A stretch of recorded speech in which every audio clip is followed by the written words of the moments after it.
Today we're going to talk about the history of Wellington's root beer.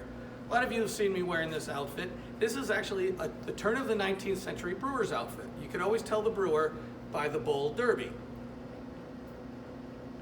Now that I told you about the history of the outfit, let me tell you a little bit about Wellington's root beer. My father caught me brewing beer in my closet when I was 16 years old, and I explained to him that it was a science experiment.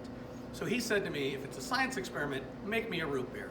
He was a soda jerk back in the 50s in one of those old pharmacies, and they always made malted milkshakes, and they had great root beer. So I decided I was going to combine those two ideas and use brewer's malt in a root beer, and that's the recipe we've been using ever since. So from 16 years until right now, this recipe has never changed. A little bit about the name. Wellingtons is my great-grandfather, father, brother, and nephew's middle name. I thought at 16 it sounded very old world, and therefore I named it that way back then and promised my dad someday Wellington's root beer will be on tap in a restaurant.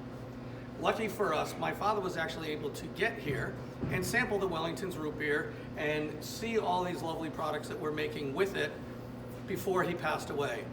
When I was a child, the most important thing was Friday night television, and once in a while my mom would make us a root beer float.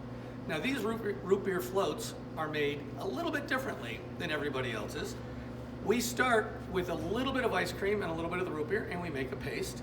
Then we add the ice cream, put in the root beer, add the whipped cream, which is now starting to run down my glass, and the cherry on top.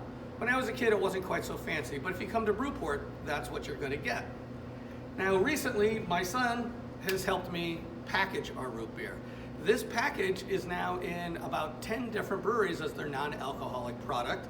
So look for that beautiful label with Mr. Wellington on there. We can turn them, see them right there. You could pick it up at many of the local breweries as the non-alcoholic. Lastly, we're gonna give it a taste.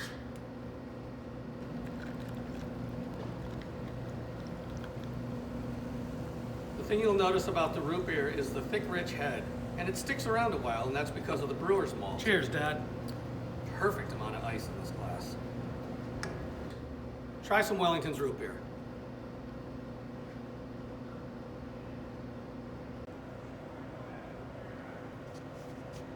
Stop filming. You're still filming?